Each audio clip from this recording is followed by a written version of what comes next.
بسم اللہ الرحمن الرحیم رب اشرح لی صدری ویسر لی امری واحلل عقدۃ من لسانی یفقہوا قولی۔ حضرت ابراہیم کے ہم نے مختلف واقعات آپ کی خدمت میں عرض کیے۔ نار نمرود کا واقعہ، حضرت اسماعیل علیہ السلام کو چھوڑ آنے کا واقعہ بے آب و گیاہ میدان میں خانہ کعبہ کے پاس، اور پھر حضرت اسماعیل علیہ السلام کی قربانی کا واقعہ۔ تو ہم نے سوچا کہ آگے بڑھنے سے پہلے، اگلے نبی کی داستان سے پہلے، جو کہ انشاءاللہ کل سے شروع کریں گے اور بہت دلچسپ ہے، آج ایک اور دلچسپ واقعے اور ہسٹری کی طرف اشارہ کرتے ہوئے پھر آگے بڑھیں، کیونکہ حضرت ابراہیم سے بھی متعلق ہے، خانہ خدا سے متعلق ہے، کہ جس کے ساتھ ہمارا دل دھڑکتا ہے ظاہر ہے، اور ہم سب کی بہت دل سے دعائیں نکل رہی ہیں خانہ کعبہ، یعنی ہمارا دل چاہتا ہے کہ خانہ خدا کی ہم وہی رونقیں دیکھیں جس انداز سے ہم دیکھتے آئے ہیں، اور پھر سرکار دو عالم صلی اللہ علیہ وآلہ وسلم سے بھی متعلق ہے واقعہ۔ تو اس لیے آج یہ سنیے اور انشاءاللہ اس سے لطف اندوز ہوں۔ بس ایک جملہ ذہن میں رکھیے گا، پھر آگے اس کی تفصیل آئے گی انشاءاللہ۔ سرکار دو عالم صلی اللہ علیہ وآلہ وسلم نے کہا انا ابن الذبیحین، انا ابن الذبیحین، میں ذبیحین کا، دو ذبیحوں کی اولاد میں سے ہوں۔ تو یہ کون ہیں، کیا ہیں، یہ آگے عرض کریں گے انشاءاللہ۔ قرآن حکیم کی آیات کریمہ، احادیث، تواریخ اسلامی سے بڑا واضح ہے۔ یہ آپ سمجھ لیجیے کہ آج ہم عرض کر رہے ہیں خانہ کعبہ کی ہسٹری، خانہ کعبہ کی ہسٹری۔ بڑا واضح ہے کہ خانہ کعبہ حضرت ابراہیم علیہ السلام سے پہلے موجود تھا، پہلے سے موجود تھا۔ اس عظیم گھر کی تعمیر سب سے پہلے کس نے کی؟ حضرت آدم علیہ السلام نے۔ اور ثبوت کے طور پر اس کے علماء کرام قرآن مجید کی اس آیت کا حوالہ دیتے جو کہ سورہ ابراہیم میں ہی آئی ہے، جس کا ترجمہ ہے پروردگار میں اپنی ذریت میں سے بعض کو اس بے آب و گیاہ وادی میں تیرے محترم گھر کے پاس بسا رہا ہوں۔ جب ابراہیم علیہ السلام اپنے فرزند کو اور زوجہ کو وہاں چھوڑ کر گئے تھے تو یہ آیت آئی کہ تیرے محترم گھر کے پاس چھوڑ کر جا رہا ہوں۔ تو معلوم ہوا کہ خانہ خدا موجود تھا اس وقت، یعنی اس کی خانہ خدا کی بنیاد اس سے پہلے رکھ دی گئی تھی۔ تو خانہ خدا کی بنیاد رکھی تھی حضرت آدم علیہ السلام نے۔ اس کے بعد طوفان نوح آ گیا تھا، تو ظاہر زمین کا سارا سلسلہ، ہر چیز جو ہے وہ اس سے متاثر ہوئی۔ لیکن حضرت ابراہیم علیہ السلام کو یہ معلوم تھا کہ کعبۃ اللہ سرزمین مکہ میں ہی موجود ہے۔ تو اب اس سے اچھا اور کیا ہو سکتا ہے کہ یہ عمارت اثر نو توحید کے علم بردار ابراہیم خلیل اللہ کے دست مبارک سے بنائی جائے، اور اس عظیم فریضے میں ان کے مدد کرنے والے ان کے فرزند حضرت اسماعیل ذبیح اللہ ہوں۔ تو ہوا یوں کہ حضرت ابراہیم علیہ السلام نے بارگاہ خدا میں التجا کی، خدایا خانہ کعبہ کے محل وقوع کی نشاندہی فرما۔ حضرت جبرائیل حکم خدا سے زمین پر اترے اور اس جگہ پر نشانات لگائے جہاں پہلے خانہ کعبہ موجود تھا پہلے۔ تو اب جگہ کی نشاندہی ہو گئی۔ جگہ معلوم ہونے پر حضرت ابراہیم علیہ السلام نے خانہ کعبہ کی اثر نو تعمیر کا آغاز کر دیا۔ اب کیا خوبصورت انداز میں خانہ کعبہ کی تعمیر ہو رہی ہے۔ ابو العرب یعنی حضرت اسماعیل علیہ السلام پہاڑوں سے پتھر لا رہے ہیں، حضرت ابراہیم علیہ السلام دیوار بنا رہے ہیں، یعنی میں یوں کہہ دوں کہ دست نبوت سے بیت توحید کی دیواریں بلند ہو رہی ہیں۔ خانہ خدا کی دیواریں ایک مخصوص اونچائی تک بلند ہو گئیں۔ جب دیواریں بلند ہو گئیں تو دونوں باپ بیٹے نے اس پر لکڑیوں کی چھت ڈال دی، یا میں یوں کہہ دوں کہ دونوں باپ بیٹے نے اس پر لکڑیوں کی چھت کیا ڈالی؟ باپ بیٹے نے انسانیت پر رحمت کا سائباں ڈال دیا۔ اب یہ بڑا نیچرل اصول فطرت ہے، اصول قانون بھی ہے، اصول شریعت بھی ہے کہ جب بھی کوئی مزدور کوئی کام سر انجام دیتا ہے تو اسے اس کام کی اجرت ملتی ہے۔ خانہ خدا کی تعمیر کے بعد دونوں باپ بیٹے نے اپنے کار عظیم کی اس کریم سے اجرت کیا طلب کی، کیا گزارش کی؟ دونوں باپ بیٹوں نے، حضرت ابراہیم علیہ السلام، حضرت اسماعیل علیہ السلام، خانہ خدا کی تعمیر کے بعد دست نبوت بلند کیے، زبان رسالت کو جنبش دی، فرمایا اے پروردگار ہمارے اس عمل کو قبول فرما، پروردگار ہم دونوں کو اپنا فرما بردار قرار دے، پروردگار، اگلی دعا سنیں، پروردگار ہماری اولاد میں بھی ایک فرما بردار امت پیدا کر، ہمیں اپنی عبادت کرنے کا طریقہ کار دکھا، اے بار الہ۔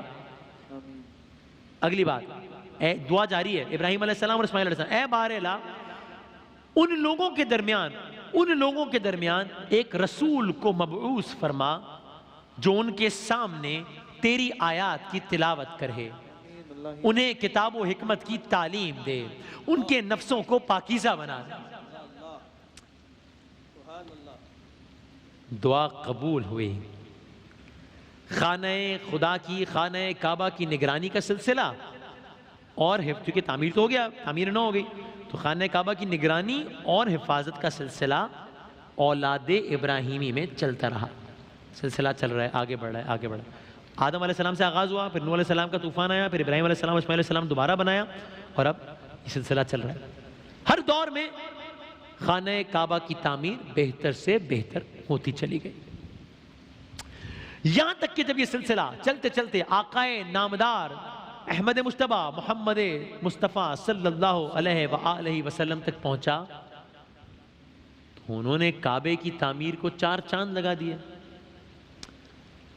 اب یعنی شمع توحید، شمع رسالت کے پروانے آقا کے چاہنے والے میزاب رحمت سے خوب واقف ہیں سب۔ تو عربی میں میزاب پرنالے کو کہتے ہیں، اور جب خاص طور پر باران رحمت ہوتی ہے تو اس کا پانی میزاب رحمت سے ہو کر حتیم یا حجر اسماعیل پر گرتا ہے، تو اللہ کا ہر مہمان اس پانی سے استفادہ کرنے کی کوشش کرتا ہے۔ تو خانہ کعبہ میں سب سے پہلے میزاب رحمت سرکار دو عالم صلی اللہ علیہ وآلہ وسلم حضور پرنور کے جد امجد قصی بن کلاب نے بنایا تھا سے پہلے۔ یہاں تک کہ وہ لمحہ آ گیا کہ جب حضرت ابراہیم اور حضرت اسماعیل کی دعا کا محور شرف قبولیت تک پہنچ گیا۔ مورخین نے لکھا ہے، سنیے گا، مورخین نے لکھا ہے کہ اچانک ابلیس اور اس کے چیلوں پر شہاب ثاقب آ گرے۔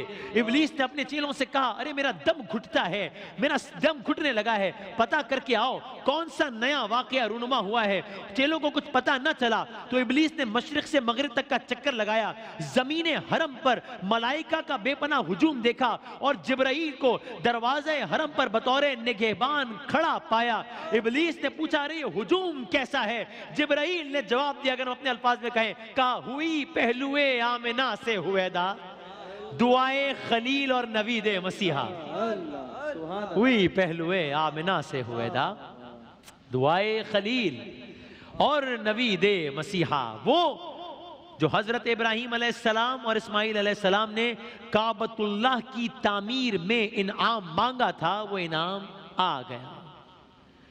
رب العالمین نے رحمت للعالمین کو بھیج دیا، خالق دو جہاں نے آقائے دو جہاں کو مبعوث کر دیا، اس مالک کون و مکان نے نبی آخر الزماں کو بھیج دیا۔ اب آپ کو یاد ہے گفتگو کہاں سے شروع ہوئی؟ آقا فرماتے ہیں انا ابن الذبیحین، ذبیحوں، 2 ذبیحوں کی کا فرزند ہوں میں، 2 ذبح ہونے والوں کا فرزند ہوں۔ تو ان میں سے ایک کون؟ حضرت اسماعیل علیہ السلام، جن کی عظیم قربانی کا تذکرہ ابھی کل بھی آپ کی خدمت میں عرض کیا تھا۔ دوسرے ذبیح کون؟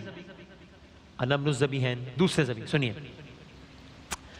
ان کا تذکرہ آپ نے سنا ہوگا یقیناً، لیکن آپ یہ سنیے کہ اس انداز سے سنیے کہ سرکار دو عالم صلی اللہ علیہ وآلہ وسلم کے دادا حضرت عبد المطلب نے بیت اللہ کے دروازے کو پکڑ کر ایک منت مانی تھی۔ کیا؟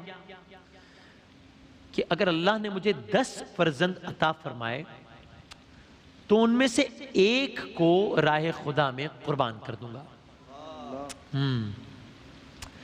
کچھ روایات میں یوں بھی ہے کہ پانی کا وہ کنواں کھود رہے تھے اور کئی روز کی مشقت کے باوجود بھی پانی نہیں نکل رہا تھا، تب حضرت عبد المطلب نے منت مانی کہ پروردگار اگر تیرے کرم سے آب زمزم جل نمودار ہو جائے تو میں تیری راہ میں ایک بیٹا قربان کر دوں گا۔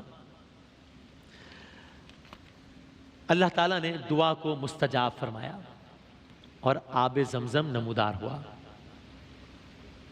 پس آپ نے کچھ عرصے بعد اپنے تمام بیٹوں کو بیت اللہ کے اندر داخل کر کے اپنی اس منت کی تکمیل کے لیے قرعہ ڈالا کہ اب کس بیٹے کو قربان کرنا ہے۔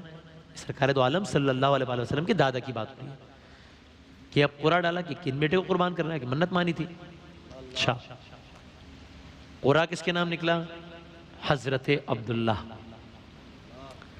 انہیں قربان. حضرت عبداللہ کون؟ سرکار دو عالم صلی اللہ علیہ وآلہ وسلم کا نام محمد بن عبداللہ. سرکار دو عالم صلی اللہ علیہ وآلہ وسلم کے والد محترم حضرت عبداللہ کا نام نکلا.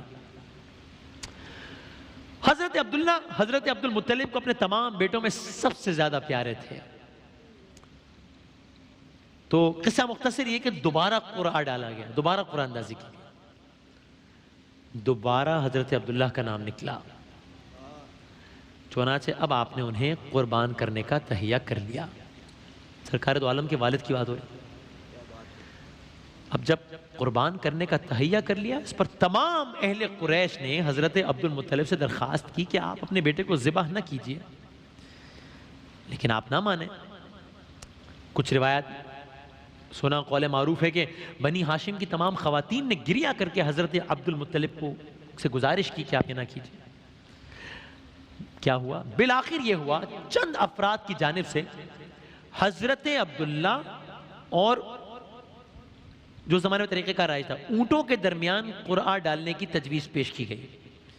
ٹھیک, یہ تجویز حضرت عبد المطلب نے قبول کر لی. کیا ہوا؟ تو پہلے یہ ہوا کہ 10 اونٹوں اور حضرت عبداللہ کے درمیان قرآن ڈالا گیا. قرآن پھر 10 اونٹوں کا نہیں بلکہ حضرت عبداللہ کے نام کا نکلا. 10 اونٹ مزید میں لائے گئے, 20 اونٹ ہو گئے. قرآن پھر حضرت عبداللہ کے نام نکلا. 10 اونٹ اور بڑھائے گئے, 30 اونٹ ہو گئے. قرآن پھر حضرت عبداللہ کے نام نکلا, اور بڑھائے گئے 40, 50, 60, 70, 80, 90, 100 اونٹ. 100 اونٹ ایک طرف اور دوسری طرف حضرت عبداللہ, یہ ناموں کا قرآن ڈالا جا رہا ہے. جب یہ اونٹوں کی تعداد 100 ہو گئی تو قرآن اب اونٹوں کے نام پر نکلا, جس پر تمام اہل قریش بالعموم اور بنی ہاشم میں بالخصوص خوشی کی اطمینان کی لہر دوڑ گئی. مزید تسلی کے لیے حضرت عبد المطلب نے 3 دفعہ مزید قرآن ڈالا, پھر اونٹوں کا نام نکلا. اس کے بعد حضرت عبد المطلب نے 100 اونٹوں کو اللہ کی راہ میں قربان کیا. اب یہ داستان اس انداز سے مکمل ہو رہی ہے. آپ نے ابراہیم علیہ السلام کا قصہ سنا, پھر اسماعیل علیہ السلام کا قصہ سنا, خانہ کعبہ کی ساری تعمیر سنی, سرکار دو عالم صلی اللہ علیہ وسلم کو سنا, انا ابن الذبیحین, میں 2 ذبح ہونے والوں کا فرزند ہوں. کون؟ ایک حضرت اسماعیل علیہ السلام, سرکار دو عالم کے جد امجد حضرت اسماعیل علیہ السلام, ان کو دمبے کا فدیہ دے کر بچا لیا گیا تھا. اور اسی طرح اللہ تعالیٰ نے سرکار دو عالم صلی اللہ علیہ وآلہ وسلم کے والد گرامی کو بھی 100 اونٹوں کا فدیہ دے کر ذبح ہونے سے بچا لیا تھا. لیکن قربانی, دونوں کی قربانی اللہ کی راہ میں قبول ہوئی. یہ آج بڑا دل کر رہا تھا کہ خانہ کعبہ کی ایک تاریخ اور اس حوالے سے آج بات کی جائے.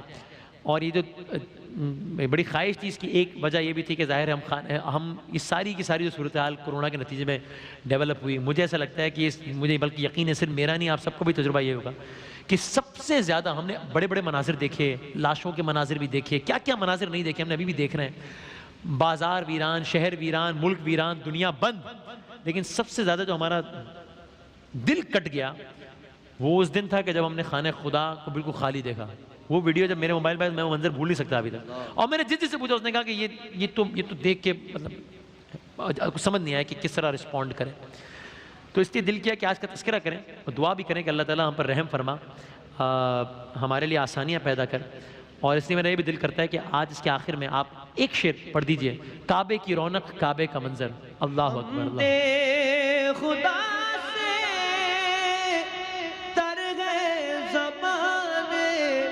سبحان اللہ.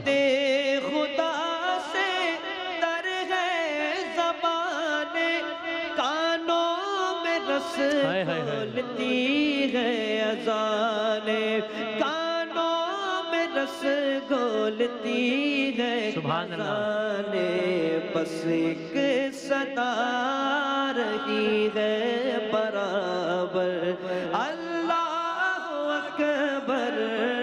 کعبے کے اوپر سے جاتے نہیں ہیں, کعبے کے اوپر کیا سے جاتے نہیں ہیں,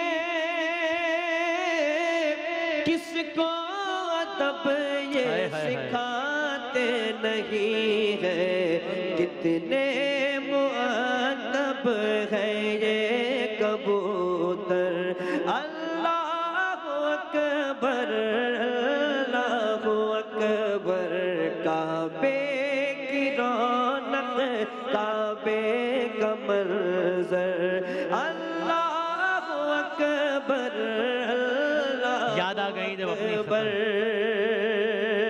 یاد آ گئی جب اپنی خطائیں،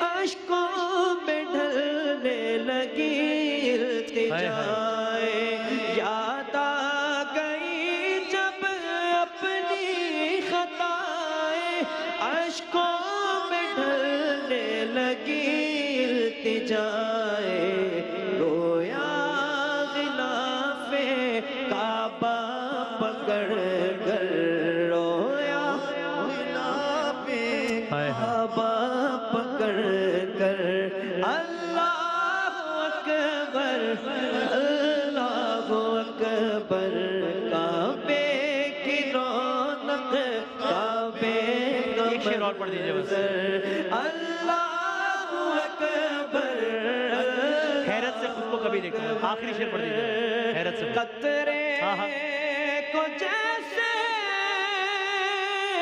سمندر سمیٹے، مجھ کو مطاف اپنے اندر سمیٹے، قطرے کو جیسے سمندر سمیٹے، مجھ کو مطاف اپنے اندر سمیٹے، جیسے سمیٹے آغوش مادر، اللہ اکبر سبحان اللہ سبحان اللہ، اکبر اللہ اکبر اللہ اکبر،